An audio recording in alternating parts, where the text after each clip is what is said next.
मित्रांनो, तुमचं पुन्हा एकदा GB स्टोरी टेलर या यूट्यूब चॅनलवर स्वागत आहे. आजच्या आपल्या गोष्टीचं नाव आहे जोराळ्याची गोष्ट. लेखक राहुल सांगळे. पण गोष्ट सुरू करण्याआधी जर कोणी या चॅनलवर पहिल्यांदाच आलेले असाल तर त्यांनी ह्या चॅनलला सबस्क्राईब करायला विसरू नका. चला तर मग अजिबात वेळ न घालवता गोष्टीला सुरुवात करूया.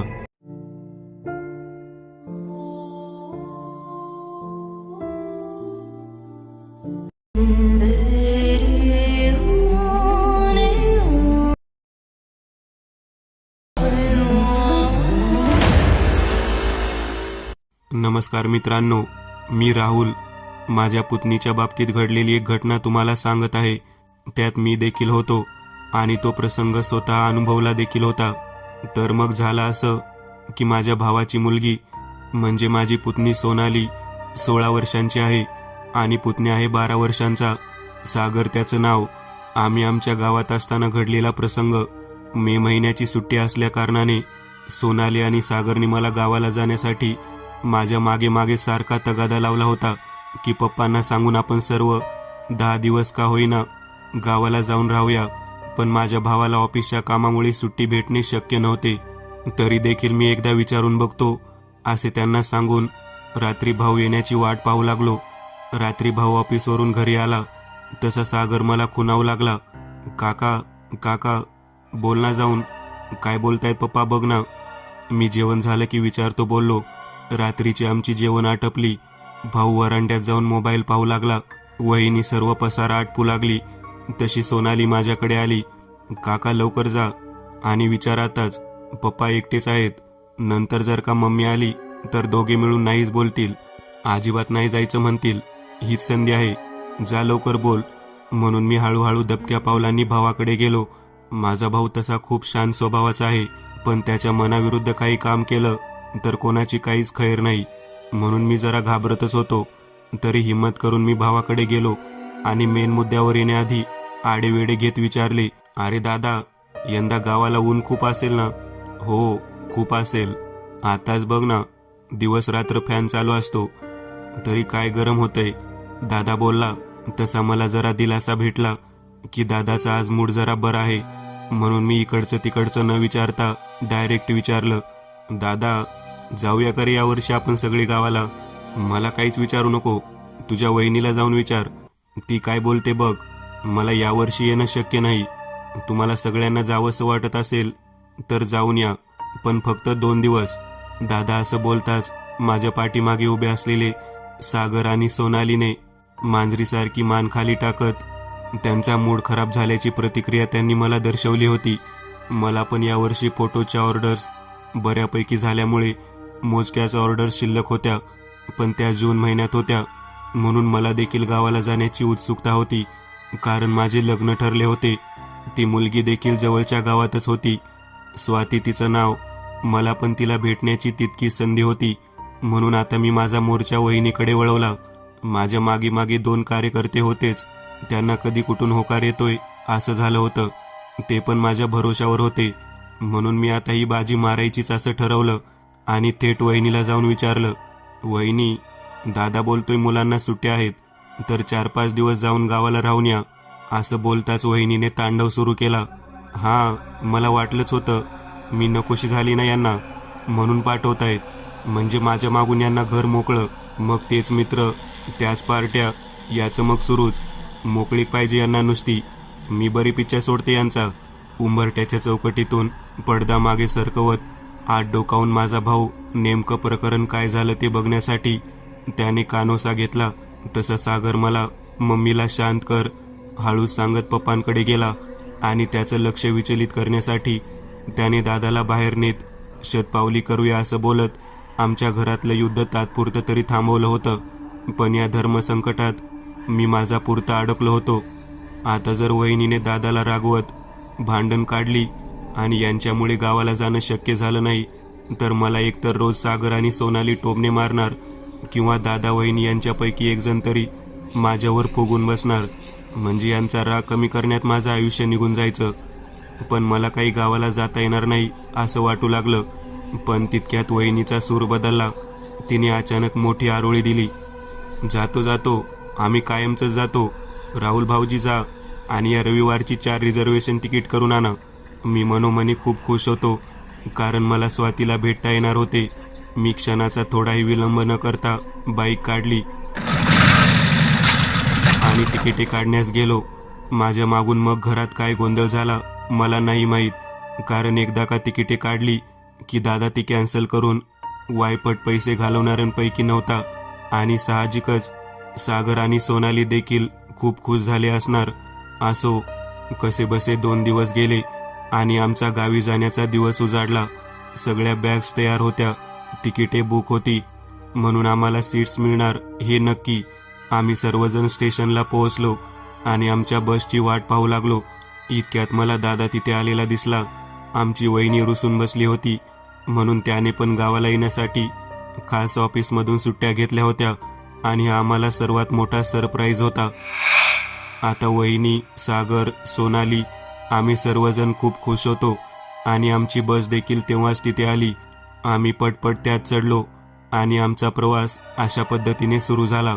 पूर्ण प्रवासात सागर, मी, सोनाली गाणी म्हणत म्हणत एन्जॉय केला आणि दादाचा सगळा वेळ वहिनीला समजावण्यात गेला. हसत खेळत आम्ही गावाला पोहोचलो. 8 तासांच्या प्रवासात अंग पार दुखू लागले होते. गावाला आई बाबा आणि आमचे मोठे बंधू दीपक भाऊ आणि वहिनी असते. आम्हाला सगळ्यांना पाहून त्यांना खूप आनंद झाला होता. पूर्ण 1 वर्षानंतर आम्ही सर्वजण भेटलो होतो, त्यामुळे आता घरात धावपळ होणार होती ती स्वाभाविकच. लवकर सर्वांनी फ्रेश व्हा, तोपर्यंत मी सर्वांना गरमागरम भजी आणि चहा करते. मोठ्या वहिनीने पटपट सर्वांना गरम पाणी दिले. आम्ही सगळ्यांनी मस्त फ्रेश होऊन गरम गरम चहा आणि भजीचा आस्वाद घेतला. आईबाबांसाठी दादाने स्वेटर आणि रेनकोट घेऊन ठेवले होते, ते वहिनीने त्यांना दिले आणि मी सर्वांना खायला काजू कतली, चकली, बाकरवडी, भेळ, चिवडा आणला होता, तो दिला. मला उत्सुकता होती, कधी एकदा सकाळ होती त्याची. आम्ही सर्वजण आज खूप दिवसांनी एकत्र जेवण करणार होतो, म्हणून मग बाबांनी मस्त सगळ्यांसाठी श्रीखंडपुरी आणण्याचा आग्रह केला. मी आणि सागर आम्ही दोघांनी जाऊन बाजारातून श्रीखंड आणले. इकडे आई आणि दोन्ही वहिनीने मस्त पुऱ्या, बटाट्याची भाजी, पापड आणि गरम गरम पुलाव केला.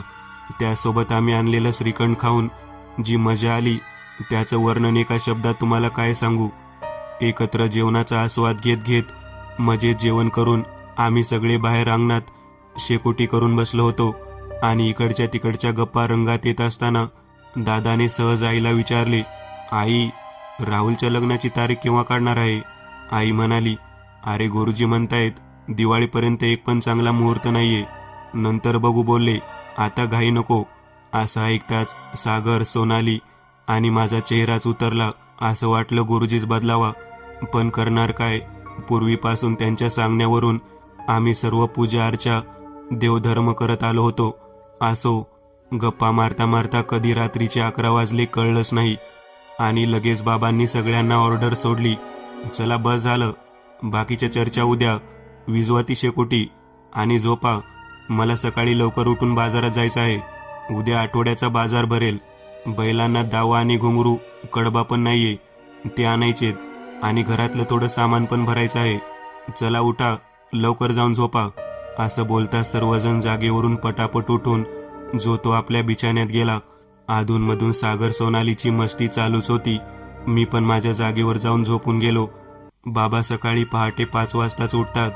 त्यांना खूप पूर्वीपासूनची सवय आहे. सकाळी बाबा लवकरच बाजाराला गेले होते.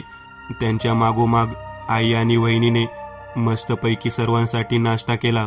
आम्ही सगळेच लवकर उठलो होतो. फक्त सागर आणि सोनाली झोपून होते. तोवर मी माझी आंघोळ आटपून नाश्ता वगैरे करून छानपैकी तयार झालो आणि कोणालाही न कळत गुपचूप भाऊची गाडी घेऊन स्वातीला भेटायला गेलो. एव्हाना सकाळचे 9 वाजले असतील. मला स्वातीला सरप्राईज द्यायचे होते. आमचा साखरपुडा होऊन 3 महिने होऊन गेले असतील. तेव्हापासून आजपर्यंत आम्ही फक्त फोनवरच बोलत होतो, पण आज तिला मला प्रत्यक्षात बघून खूप आनंद होईल म्हणून मी तिच्या गावात गेलो. तिथे तिच्या घराच्या जवळच असलेल्या एका पडक्या वाड्याजवळ गेलो आणि तिथून ती दिसते की नाही पाहू लागलो. बराच वेळ गेला असेल, पण ती मला काही दिसलीच नाही. शेवटी नाईलाज होता म्हणून मी तिला कॉल केला आणि विचारले कुठे आहे. तिने सांगितले घरातच आहे. मी मुद्दाम तिला बोललो खोटं नको बोलू, मी घराच्या बाहेरच उभा आहे. तशी ती धावत पळत बाहेर आली आणि मला इकडे तिकडे शोधू लागली. मी लांबून सगळी गंमत बघत होतो. असा बराच वेळ मी तिला कोड्यात पाडत तिथे उभा होतो आणि तितक्यात वाड्याच्या जवळून जाताना मला तिच्या आईने पाहिले, म्हणजे माझ्या होणाऱ्या सासूने, आणि माझी स्फूर्ती फजिती झाली. आहो पाहुणं, आहो इकडं कुठं? आपलं घर तिकडं आहे, इथं काय करताय? चला घरला. इथं उभं राहून आमच्या स्वातीला बघताय काय? माझी सासू माझ्या पुढची निघाली. तिने मला बरोबर ओळखलं होतं. अचानक सासूला तिथे पाहून माझी बोलतीच बंद झाली आणि माझं ततमम झालं. हो हो, हे काय आलोच की, तिकडेच येत आहे. मग चला. तसाच माझा नाईलाज होता. मी त्यांच्या मागं घरी गेलो. घरात जाताच स्वाती मला बघून गालातल्या गालात हसू लागली. तिला बघून मला पण खूप भारी वाटले. त्यांनी माझ्यासाठी चहा नाश्त्याची तयारी चालू केली. घरात माझा बारका मेहुणा गणेश होता. काय मग दाजी, इकडं कुठं? माझ्या बहिणीला न्यायला आलेत की काय? इतक्यात माझे सासरे, ते पण घरी आले. आज आठवडी बाजार असल्यामुळे ते पण बाजाराला गेले होते. अरे जावई बापू, तुम्ही आज अचानक इकडं कसं काय? तारीख काढली वाटतं? नाही, अजून तरी नाही म्हणतायत गुरुजी. दिवाळीपर्यंत मुहूर्तच नाही असं म्हणतायत. तरी बघू बोलली आहे आई. काही अजून मार्ग निघतोय का? तितक्यात किचनमधून चहा आणि पोहे घेऊन स्वाती आणि माझी सासू आली. नाही हो पाहुणं, जे गुरुजी बोलतील तसंच करूया. उगाच घाई नको. रीतसर सगळं झालं की चांगलं असतंय. काय? मी चहा घेऊन येताना स्वातीला पाहिलं होतं आणि तसाच बघत बसलो होतो. माझं माझ्या सासूच्या बोलण्याकडे अजिबात लक्ष नव्हतं. इतक्यात, काय ऐकलं का? हो, रीतसर चहा पोहे खाऊया. मी घाबरतच उत्तर दिले आणि घरात सगळे जोरजोरात हसू लागले. स्वाती पण हसत होती. माझं मलाच कळत नव्हतं मी काय बोलून गेलो ते. पाहुणचार संपवून मी सगळ्यांचा निरोप घेतला आणि घराकडे जाण्यासाठी निघालो. तितक्यात माझ्या सासऱ्यांनी स्वातीला मला गाडीपर्यंत सोडून येण्यास सांगितले. तसा मनोमनी खुश झालो. स्वाती माझ्यासोबत गाडीपर्यंत आली. मी तिला जाता जाता एक निरोप दिला की आम्ही सगळेजण आठवडाभर इकडे आहोत, तर 2 दिवसांनी मला भेटायला गावाखालच्या एसटी स्टँडजवळ ये. तसा मी तुला कॉल करेलच. ती हो बोलून मला बाय बाय करत गालातल्या गालात हसू लागली आणि मी माझ्या घराकडे रवाना झालो. 2 दिवस आम्ही फोनवरच गप्पा मारत होतो आणि अखेर तो दिवस उजाडलाच. जे व्हायला नको होते ते पुढे जाऊन घडणार होते. आज पण त्या दिवसाची आठवण काढली तरी अंगावर शहारे येतात. मी सकाळी लवकरच उठलो होतो. स्वाती येणार होती मला भेटायला. हे सगळं सागर आणि सोनालीला माहीत होतं, म्हणून त्यांनी पण माझ्यासोबत येण्याचा हट्ट केला. नाहीतर आईबाबांना सांगेल अशी निरागस धमकीच दिली होती. म्हणून मग माझा पण नाईलाज होता. त्यांना घेऊन जाण्यामागे दुसरा पर्यायच नव्हता. दादा आणि वहिनीला सांगून आम्ही निघालो खरे, पण डोंगरावरच्या झोराळ्याबाबत सागर आणि सोनालीला काहीच कल्पना नव्हती. झोराळ एक असं ठिकाण होतं जे डोंगराच्या वर एका दरीच्या बाजूला सपाट जागेत असलेल्या मोठ्या वडाच्या झाडाखाली असलेला आजीर्ण झालेला लहान वाडा, जे एका कातकरी जोडप्याने बांधले होते. ते बांधले होते राहण्यासाठीच, कारण दिवसभर डोंगरावर काम करून खाली येण्यासाठी रात्र होत होती. मग त्यातच अर्धा दिवस जाण्या येण्यासाठी जात असे. म्हणून मग त्यांना सोयीस्कर व्हावं म्हणून त्यांनी तो लहान वाडा बांधला होता. कालांतराने ते दोघे पण वारले, पण तो वाडा अजून पण तसाच आहे. गावातल्या एका सदाशिव पाटलाने त्याच्या पहिल्या बायकोला फसवून त्या ठिकाणी कोंडून ठेवले होते आणि गावात अफवा पसरवली होती की ती त्यांना सोडून निघून गेली आहे. नंतर त्यांनी दुसरं लग्न केलं आणि ती थोड्या दिवसांनी तिथेच मेली. खूप दिवसांनी तिथे सर्वत्र दुर्गंधी पसरली. तेव्हा हे सर्व प्रकरण उघडीस आले. त्यानंतर पाटलाला अटक करण्यात आली. पण यानंतर जेव्हा पण त्या भागात कोणी पण गेले तर ती त्यांना झपाटल्याशिवाय राहत नाही. गावातल्या लोकांमध्ये एक दहशतच पसरली होती. म्हणतात की आज पण तिचं ते वास्तव्य आहे, म्हणून कित्येक वर्ष त्या बाजूला कोणीही फिरकला नाही. पण आम्हाला कुठून दुर्बुद्धी सुचली आणि आज आम्ही त्या दिशेने जाण्यासाठी नाही ती शक्कल लढवली होती जी आमच्या चांगलं टेणार होती. मी, सोनाली आणि सागर आम्ही तिघे पण भाऊच्या गाडीने एस.टी. स्टँडवर गेलो. जाण्याआधी मी स्वातीला कॉल केला आणि तिला पण तिथे येण्यासाठी सांगितले. ती सुद्धा तिच्या एका मैत्रिणीसोबत तिथे येणार होती. आम्ही पोहोचलो तेव्हा आधी स्वाती स्टँडला येऊन थांबली होती. आम्हाला बघून स्वातीला खूप आनंद झाला. तिथून पुढे आम्ही सगळे जवळच्या हॉटेलमध्ये गेलो. तिथे सोनाली आणि सागरने सर्वांसाठी मस्त गरम गरम चहा आणला. याआधी पण सोनाली आणि सागरला स्वाती भेटलीच होती, म्हणून ते काही तिच्यासाठी नवीन नव्हते. फक्त स्वातीसोबत आलेली मैत्रीण दीपा त्यांच्यासाठी नवीन होती. स्वातीने सगळ्यांशी तिची ओळख करून दिली. आम्ही सगळे खूप मजेत होतो. दीपा पण खूप मनमिळाऊ होती. सर्वांशी लवकर मिसळून गेली. त्यामुळे आता सागर, सोनाली पण जाम मस्ती करत होते. हसत खेळत आमचा वेळ निघून जात होता. इतक्यात दीपा आम्हाला बोलली, आपण सगळे आज वर डोंगरावर फिरायला जाऊया का? 2-3 वाजेपर्यंत सहज परत येतोय. आम्ही पूर्वी खूप आधी गेलो होतो, त्यानंतर कधी जाणं झालंच नाही. आज असे आपण भेटलोच आहे आणि जवळपास कुठे फिरण्यासारखं ठिकाण देखील नाही. सोनाली आणि सागर पण तेवढंच पहिल्यांदा आपल्यासोबत फिरायला येतील.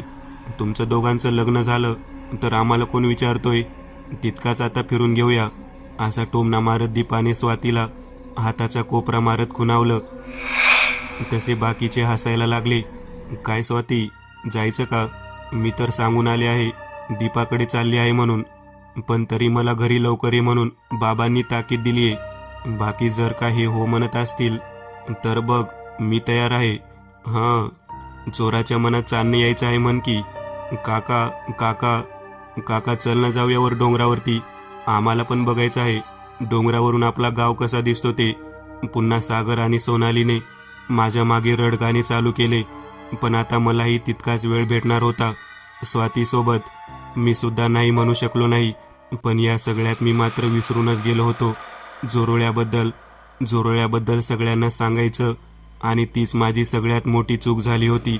असो, मी भाऊची गाडी हॉटेलच्या पार्किंगला लावून चालतच सगळे डोंगरावर जाण्यासाठी निघालो. एव्हाना सकाळचे 10:30 वाजले असतील आणि आमचा डोंगरावरचा प्रवास सुरू झाला. त्याआधी मी सगळ्यांसाठी भेळ, चिप्स, कोल्ड्रिंक आणि पाण्याच्या बाटल्या घेतल्या. संपूर्ण डोंगर चालायचं म्हटलं की तहान भूक तर लागणारच. शिवाय 1-1.5 तासाचा आमचा चालत प्रवास होणार होता. हसत खेळत मजा मस्ती करत आम्ही चाललो होतो. उन्हाळ्याचे दिवस असल्या कारणाने झाडे पूर्ण सुकून गेली होती. फांद्यावर एकही पान शिल्लक दिसत नव्हते. मी सुद्धा खूप दिवसांनी डोंगरावर येत होतो, त्यामुळे बऱ्याच पायवाटा मी विसरून गेलो होतो. डोंगरावर बरीच फुलाफळाची झाडं होती, पण आता सगळी सुकून गेली होती. सागर, सोनाली, दीपासोबत आणि मी स्वातीसोबत गप्पा मारत मागे पुढे चालत होतो. डोंगरावर जाणाऱ्या जुन्या नव्या पायवाटा खूप खराब होत्या. रस्त्याने लहान मोठे दगड धोंडे होते, त्यामुळे चालायला जरा अवघड जात होते. बाभळीचे काटे सतत पायांना टोचत होते. तरी आम्ही सगळे खूप मजेत होतो. कुठे बोरचिंचा होत्या तर कुठे टणटणीचे गोड झाड लागायचे. सागर वाटेने भेटणाऱ्या आंब्याच्या झाडावर दगडाने कच्च्या कैऱ्या पाडत चालला होता. 1 तास झाला असेल आमचा प्रवास चालूच होता. मी आणि स्वाती एकमेकांचा हात हातात धरून आमच्याच धुंदीत होतो. दीपा, सागर आणि सोनाली कैऱ्या खात खात पुढे चालले असताना अचानक एका झाडावरून भला मोठा साप सोनालीच्या समोरच येऊन पडला आणि त्याने पूर्ण ताकदीने त्याचा फणा फुगवून सोनालीवर फुटकार टाकू लागला. तशी सोनाली जोरात किंचाळली आणि स्वातीला जाऊन बिलगली. त्या सापाला बघताच स्वाती, दीपा दोघी पण जोरात किंचाळल्या. सागरने पळत येऊन मला घट्ट मिठी मारली. मी हळूच जवळ पडलेली काठी उचलून सापाला हाकलून लावण्याचा प्रयत्न करू लागलो, पण साप आमच्याच दिशेने पुढे सरकावत फुटकार टाकू लागला. तसे आम्ही सगळे घाबरलो होतो. तो साप होताच मोठ्या जबड्याचा, जाडजूड आणि भला मोठा, साधारण 6-7 फुटाचा असावा. मी त्याला हाकलून लावण्याचा खूप प्रयत्न केला, पण तो काही केल्या जात नव्हता. म्हणून आम्ही त्याला न डिवचता दुसऱ्या रस्त्याने जाण्याचा निर्णय घेतला. जाता जाता स्वातीने सापाचा व्हिडिओ तिच्या मोबाईलमध्ये काढला आणि आम्ही दुसऱ्या रस्त्याने पुढे निघून गेलो. तोच तिथून आम्हाला चकवा होता कदाचित. राहुल, इतका भला मोठा साप आज आपल्या समोरच येऊन का पडला असावा? आपण तर पहिल्यांदाच इकडे आलो आहे. डोक्याला हात मारत, अगं हे मुके जनावर आहेत, ते इथे नसणार तर कुठे असणार? उलट आपण त्याच्या इलाक्यात आलो आहे. नसत्यांना इथे शंका कुशंका काढत बसू नको. बरोबर आहे राहुल तुझं. या स्वातीला काही घडलं तरी शकून आपशकून चालूच असतं हिचं. नाहीतर आतापर्यंत तुमचं लग्न झालं असतं. पण इतके दिवस झाली फक्त चांगला मुहूर्त नाही, चांगला मुहूर्त नाही हेच ऐकते मी. दीपा म्हणाली. हे ऐकता स्वाती जोरजोरात हसू लागली. अगं अजून चांगला मुहूर्त नाही, हा सल्ला माझा नव्हता, राहुलचाच होता. अरे बापरे, हो का? डोक्याला हात लावत आणि सर्वजण हसू लागतात आणि पुढे चालू लागतात. पुढे आम्ही चालत चालत एका आमराईत पोहोचलो आणि तिथे थोडा विसावा घेतला. चालून चालून सगळे दमलो होतो, म्हणून मग आम्ही थोडे थोडे करून पाणी प्यायलो आणि मी आणलेली भेळ आणि चिप्स काढून खाऊ लागलो. तसे आम्ही बरेच वर आलो होतो. आता पुढे फक्त 10 मिनिटांचा रस्ता शिल्लक होता. तो पूर्ण झाला की आम्ही डोंगर सपाटीवर पोहोचणार होतो. तिथून आमचा गाव पाहण्याची मजाच वेगळी आहे. आम्ही तिथेच बसून गप्पा मारत बसलो. सागर आणि सोनाली तिथेच जवळपास खेळू लागले. त्या आमराईत आम्हाला खूप बरे वाटत होते. बराच वेळ आम्ही तिथे बसून गप्पा मारत होतो. आमच्या गप्पा रंगात येत असताना अचानक सागर ओरडत धावत पळत माझ्याकडे आला. काका काका काका, ताई दिसत नाहीये कुठं? मी सगळीकडे शोधलं पण नाही भेटत. सोनाली खेळता खेळता अचानक कुठंतरी निघून गेली होती. तरी मी एकदा स्वाती आणि दीपाला थोडं लांब जाऊन बघून यायला सांगितलं. मी देखील थोडा अर्धा रस्ता खाली शोधत फिरून आलो, पण सोनाली कुठेच भेटत नव्हती. अर्धा तास होऊन गेला होता. आता मात्र मला पण काळजी वाटू लागली होती आणि इतका वेळ झाला तरी सोनाली भेटत नाही म्हणून सागर पण रडू लागला होता. त्याला समजावं स्वातीने त्याला जवळ घेतले. नक्की काय झालं असेल, कुठे गेले असेल सोनाली, काहीच कळत नव्हतं. तितक्या दीपाने जोराळ्याची आठवण करून दिली. दीपा पण जोराळ्याबद्दल ऐकून होती. हे ऐकताच मला घाम फुटू लागला, अस्वस्थ वाटू लागलं. का कुणास ठाऊक, पण मनोमनी खरंच वाटू लागलं की सोनाली नक्कीच तिकडे गेली असणार. म्हणून मी या सगळ्यांना घेऊन तिकडे जाण्याचा निर्णय घेतला. ते ठिकाण आम्ही होतो तिथून जवळच एका दरीच्या ठिकाणी सपाट जागेवर 15 मिनिटाच्या अंतरावर होतं. मला भीती वाटू लागली. सोनालीला काही झालं तर नसेल ना, अशी काळजी वाटू लागली. आम्ही पटपट चालत धावत तिकडे निघालो. सागर नुसता रडत होता. त्याला स्वाती आणि दीपा पूर्ण रस्ता समजावत चालत होत्या. अखेर आम्ही धावत पळत तिथे पोहोचलो. भयानक वातावरण होतं तिथले. आम्ही पोहोचलो तेव्हा सगळीकडे शांतता होती, भयान शांतता. पूर्ण मोकळ्या मैदानी भागात मधोमधी एक मोठे वडाचे झाड, त्याच्या मोठमोठ्या लोंबणाऱ्या पारंब्या आणि त्या झाडाची सावली सगळीकडे पसरलेली होती. जिथपर्यंत त्याची सावली होती तिथपर्यंत संपूर्ण काळोख होता. भर दिवसा पण तिथे काळाकुट्टा अंधार होता. ते वडाचे झाड इतके काही विस्तृत आणि पसरलेले होते, जणू काही ते आम्हाला त्याच्याकडे खेचून घेणार आहे असंच वाटत होतं. खूप भीतीदायक होते ते. आम्ही गेलो तेव्हा झाडाचे एक पण पान हालताना आम्ही पाहिलं नाही. आणि त्या झाडाच्या बरोबर खालीच तो वाडा होता जिथं सदाशिव पाटलाची बायको मेली होती. याच ठिकाणाला झोराळ म्हणतात. तो वाडा एखाद्या मृतदेह निपचित पडून असतो तसा उभा होता. आम्हाला त्या वाड्याजवळच काय, त्या झाडाच्या सावलीला पण उभं राहायला भीती वाटत होती. म्हणून आम्ही जवळपास कुठे सोनाली दिसते का म्हणून सगळे सोनालीला जोरजोरात आवाज देऊ लागलो. सोनाली, सोनाली. 10 मिनिटे आम्ही सोनालीला आवाज देत सगळीकडे बघून आलो, तरी सोनालीचा काहीच तपास लागत नव्हता. त्या सागर खूप घाबरला होता. तो परत जोरजोरात रडू लागला. आम्ही इकडे तिकडे शोध सुरू ठेवला असतानाच सागर रडत रडत अचानक वाड्याच्या दरवाजाजवळ गेला आणि तितक्यात मला स्वातीने आवाज दिला, राहुल, सागर वाड्यात चाललाय. तसा मी धावत त्याला अडवायला गेलो, पण सागर दरवाजाजवळ जाण्याआधीच दरवाजा जोरजोरात आदळापट होऊ लागला. तसा सागर मागे फिरला आणि मला येऊन घट्ट मिठी मारून बघू लागला. मी आणि सागर हळूहळू दरवाजाजवळ जाऊन पाहू लागलो आत काय आहे. आम्ही दबक्या पावलांनी पुढे चालत राहिलो आणि दरवाजाजवळ पोहोचलो. तसा दरवाजा हलायचा शांत झाला.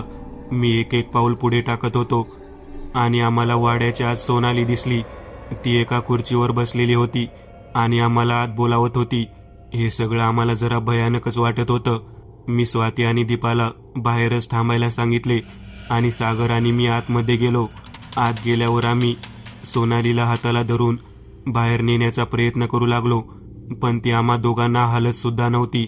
काहीतरी तोंडातून पुटपुटत होती आणि मध्ये जोरजोरात हसत होती. तो तिचा हसण्याचा आवाज इतका कर्कश होता की आमच्या अंगावर काटाच येत होता. तिला पाटलाच्या बायकोने झपाटलेले होते. मला आणि सागरला दोघांना पण सोनाली जागेवरून हलवता येत नव्हती. जणू काही तिच्या अंगात कोणती तरी शक्ती संचारली होती. आम्हाला दोघांना ते भयानकच वाटत होतं. आम्ही सोनालीला नीट निरखून पाहिले असता समजलं की तिला मानेवर कोणीतरी नखांनी वरखडलं होतं. कदाचित तेव्हा सोनाली बेशुद्ध झाली असावी किंवा त्यानंतर इकडे आली असावी. ती इकडे आल्यानंतर सुद्धा हे घडलं असावं. असो, आता दुपारचे 2 वाजून गेले होते. तिला नक्कीच 12च्या आसपास भूतबाधा झाली असावी. आम्हाला आता काय करावं काही सुचत नव्हतं. सोनाली तोंडातल्या तोंडात काहीतरी पुटपुट करत होती. मी नीट निरखून ऐकण्याचा प्रयत्न केला तर समजलं ती पाटलाचं नाव उच्चारत होती. ती काही केले आम्हाला तिथून हलवता येत नव्हती. मला काही सुचत नव्हते. शेवटी स्वाती आणि दीपा दोघी पण मला आवाज देत आतमध्ये आल्या. त्या दोघींना बघताच सोनाली जोरात किंचाळत उठून उभी राहिली आणि चवताळून ती त्यांच्या अंगावर गेली. आम्ही दोघांनी सोनालीला घट्ट धरून ठेवले. स्वाती आणि दीपा सुद्धा जोरात ओरडल्या. दोघी खूप घाबरल्या होत्या, पण आम्हाला हीच संधी होती सोनालीला तिथून बाहेर घेऊन जाण्याची.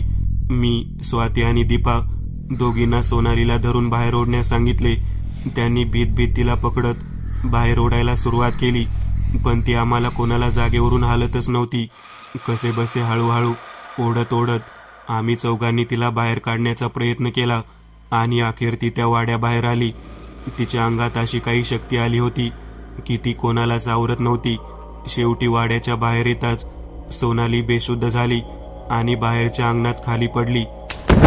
सागरने पटकन वाड्याचे दार बंद करून घेतले. आम्ही सोनालीला जागी करण्याचा प्रयत्न करू लागलो. ती काही जागी होत नव्हती. आमच्या जवळपास पाणी सुद्धा नव्हते आणि आता मी कोणालाच आमच्यापासून लांब पाठवणार नव्हतो. खूप वेळ होऊन गेला होता. शेवटी नाईलाज होता. आम्ही सर्वांनी सोनालीला उचलून घरी घेऊन जाण्याचं ठरवलं, पण त्याआधी त्या झोराळ्याच्या जागेवरून तिला हलवणं महत्वाचं होतं. दिवस हळूहळू मावळत चालला होता. 4 वाजले होते. आम्ही सोनालीला एका सुखरूप ठिकाणी आणून झोपवलं आणि मी तिला उचलून नेण्याची व्यवस्था करू लागलो, कारण एकट्याला तिला नेणं शक्यच नव्हतं. लांबचा प्रवास आणि त्यात रस्ता खराब आणि आमच्याकडे वेळ सुद्धा फार कमी होता. म्हणून मी मग एका झाडाच्या 2 मोठ्या लाकड्या तोडून आणल्या आणि त्याला एका झोळीप्रमाणे आकार दिला, जेणेकरून तिला आम्हा 4 जणांना तरी नीट धरता येईल. आम्ही झोळी तयार केली आणि वेळ न घालवता पटकन सोनालीला झोळीत टाकून तिकडून पटपट खाली उतरायला लागलो. दिवस मावळत चालला होता. पुढे दीपा आणि स्वातीने पकडले आणि मागे मी आणि सागरने. आम्ही जितकं होईल तितकं पटपट खाली उतरण्याचा प्रयत्न करू लागलो, पण आम्ही दुपारी चालत चालत बरेच वर आलो होतो. आम्हाला अजून बरेच खाली उतरायचे होते. त्यात आता आमच्या तितकी ताकद सुद्धा शिल्लक नव्हती. मी स्वतः इतका दमलो होतो. त्यात या तर मुली होत्या. अंधार होत चालला होता. मी सगळ्यांना घाई करण्यास सांगत होतो. प्रत्येकजण जिद्दीने पटपट चालला होता. आम्ही धापा टाकत एक एक पल्ला पार करत होतो. अखेर अंधार पडला. आम्हाला समोरचे काही दिसेनासे होत चालले होते. स्वाती, दीपा आणि सागर फार दमले होते. माझ्या पण अंगात आता त्राण उरला नव्हता. गावात सगळीकडे नक्कीच शोधाशोध सुरू झाली होती. डोंगरावर मोबाईलला रेंज नसल्यामुळे मला दिवसभरात कोणाचा फोन देखील आला नव्हता. आता मी मोबाईल काढून त्याचा टॉर्च चालू केला आणि समोर सागरला जाऊन आम्हाला रस्ता दाखवत चालायला सांगितले.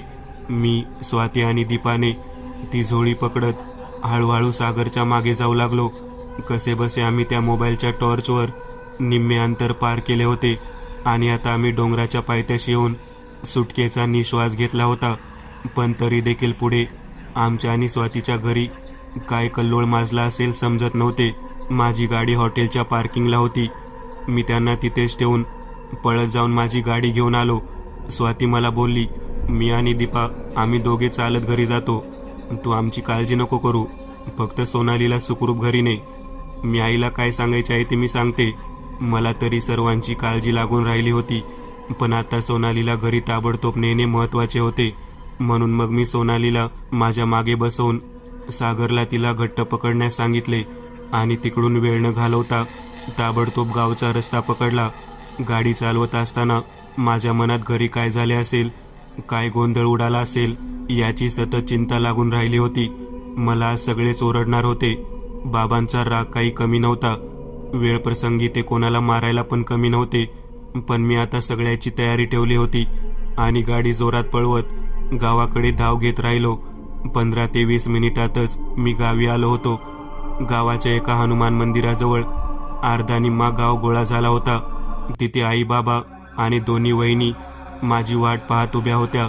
दादा आणि भाऊ मला शोधायला गेले होते, पण मी पोहोचलो तेव्हा माझ्या मागोमागच ते पण तिथे आले. मी मंदिराजवळ गाडी नेली. सोनाली अजून पण बेशुद्ध होती. गावातली सगळी लोक आमच्याकडे एकटक लावून बघत उभी होती. मी बाबांना सोनालीला खाली उतरवण्यासाठी हात लावायला सांगितला. तसे बाबा आणि काही लोकांनी तिला खाली उतरवले. मी गाडी स्टँडवर लावली नाही, तोच मला बाबांनी जोरात कानाखाली लगावली. मी काही बोलणार इतक्या सागर पुढे होऊन बोलू लागला. बाबा, काकाची काही चुकी नाही. मी सांगतो काय झाले. आम्हीच काकाला बोललो होतो डोंगरावर फिरायला जाऊया, पण तिकडे असं काही घडेल असं वाटलंच नाही. इतक्यात वहिनी समोर आली आणि तिने सागरच्या कानाखाली लगावली. तसा सागर रडू लागला. मी सागरला माझ्या मागे ओढत वहिनीला आणि बाबांना सगळी हकीकत सांगितली. ते ऐकून गावातल्या लोकांनी आम्हाला नाही नाही ते प्रश्न विचारले. त्यांना उत्तर देत देत माझ्या तोंडाला फेस येऊ लागला होता. सर्वजण सोनालीला भूतबाधा झाली आहे, हिला गावात ठेवू नका, गावावर नसतं नाही ते संकट नको. भानामती, चेटूक, करणी नाही नाही ते विषय काढू लागला. इतक्यात भाऊ समोर आला आणि सगळ्यांना ओरडू लागला, अरे इथं माझी पुतणी बेशुद्ध पडलीये, तिला लवकर उपचार करायचं सोडून नसत्या नाही ते शंका का काढताय? अजून तर बाकी कोणाला काही झाले नाही ना? मग बघू पुढचं पुढं. आज आमच्यावर ही वेळ आली आहे, उद्या तुमच्या कोणावर अशी वेळ आली की तुम्ही हेच करणार आहेत का? असं बोलताच गावातल्या काही मंडळींनी पुढे येऊन सोनालीला उचलून घरात घेऊन गेले आणि काही जणांनी डॉक्टरांना बोलावले. घरात गेल्यावर आईने सोनालीला देवाऱ्यातील अंगारा लावला. थोड्या वेळांनी डॉक्टर आले. त्यांनी सोनालीला तपासले आणि इंजेक्शन देऊन काही औषधं दिली आणि सांगितले की भर उन्हात चालून चालून खूप दमल्यामुळे हिला अस्वस्थपणा आला असावा आणि त्यामुळे तिला चक्कर येऊन ही बेशुद्ध पडली असावी. पण खरी परिस्थिती मला आणि सागरलाच माहिती होती. असो, थोडा वेळ डॉक्टर थांबून निघून गेले. हळूहळू गावातला एक एक जण आपापल्या घरी जाऊ लागला. ती संपूर्ण रात्र आम्ही सर्व जागेच राहिलो. जोवर सोनाली शुद्धीवर येत नाही तोवर. रात्रीचे 2:30 वाजले असावेत. मी, सागर आणि दादा बाहेर अंगणात बसलो होतो आणि बाबा घरात खुर्चीवर बसून होते. आई आणि दोन्ही वहिनी सोनाली जवळ होत्या. भाऊ इकडून तिकडे सारख्या फेऱ्या मारत उभा होता. इतक्या सोनाली जोरात किंचाळली, नाही सोडणार तुला, मी तुला सोडणार नाही सदा, मी तुला सोडणार नाही, मी तुला मारून टाकणार सदा. सदाशिव पाटलाचं नाव होतं. असा आवाज ऐकताच आम्ही अंगणातले सर्वजण धावत पळत आतमध्ये आलो. सोनालीचा चेहरा लालबुंद झाला होता. केस विस्कटलेले होते. डोळ्यातली बुबळे पांढरी झाली होती. तिच्या तोंडातून 2 जणांचा आवाज ऐकू येऊ लागला होता. मधूनच हसत होती, मधूनच किंचाळत होती. घरातल्या सगळ्या बायका तिला बघून घाबरल्या होत्या. असं आमच्या घरात पहिल्यांदाच घडलं होतं. लहान वहिनी सोनालीला पाहून ढसाढसा रडू लागली आणि जाऊन सागरला मारू लागली. जाणार का परत? जाणार का तिला घेऊन कुठं? कोणी निघालं की निघाली मागं मागं. बघा काय झालं, कोण निस्तरणार आता हे? काय अवस्था झाली माझ्या मुलीची. मला कळून चुकले होते. हे सर्व न कळत मलाच बोलणे होते, पण मला नाही बोलता येणार. म्हणून मग वहिनीने सगळा राग सागरवर काढला. तसा दादाने वहिनीला बाजूला करत तिला समजावले आणि सागरला जाऊन झोपायला सांगितले. सागर रडतच झोपायला गेला आणि आम्ही सगळ्यांनी सोनालीला घट्ट पकडले आणि तिला बाहेरच्या हनुमान मंदिरात नेले. ती आत येण्यास तयारच नव्हती, पण आम्ही सर्वांनी तिला उचलून जबरदस्तीने आत नेले. तिला देवाजवळचा अंगारा लावला भाऊने जाऊन गावातल्या ब्राह्मणाला बोलावले. तो इतक्या रात्री आमच्यासाठी तिथे आला. त्याने तिला पाहता सांगितले की हिला बाहेरचं वारं लागलं आहे, हिची काळजी घेणं खूप गरजेचं आहे. साधं सुद्धा नाही हे. दर अमावस्या आणि पौर्णिमेला हिला जपायला लागेल. कुठेही बाहेर न्यायचं नाही. त्या दिवशी घरातच पूजा अर्चा करावी. आपल्या गावचं मारुती मंदिर खूप जुनं आहे. इथला मारुती जागृत आहे. तुम्ही त्याची उपासना करा. आणि आमच्या बाबांना काहीतरी कानास सांगून त्यांनी काही मंतरलेले धागे दोरे तिला बांधले. तशी ती शांत झाली. त्यानंतर दर अमावस्या आणि पौर्णिमेला सोनालीच्या अंगात ती पाटलाची बायको येत राहिली. आम्ही दरवेळी तिला हनुमान मंदिरात घेऊन जात होतो. असे बरेच वर्ष चालत राहिलं आणि अखेर तिच्या लग्नाच्या नंतर तिच्या अंगात येणे बंद झाले. ब्राह्मणाने बाबांना कानात हे सांगितले होते की एकदा का तिचे लग्न झाले की सर्व काही ठीक होईल. आज सर्व काही ठीक आहे. माझे पण लग्न झाले. स्वाती आणि मी खूप आनंदात आहोत. दीपा अधूनमधून भेटायला येते, पण अजून पण जेव्हा दीपा कधी इकडे येते तेव्हा आमचा झोराळ्याबद्दल विषय नक्कीच निघतो आणि आजही तो प्रसंग आठवून अंगावर काटा येतो.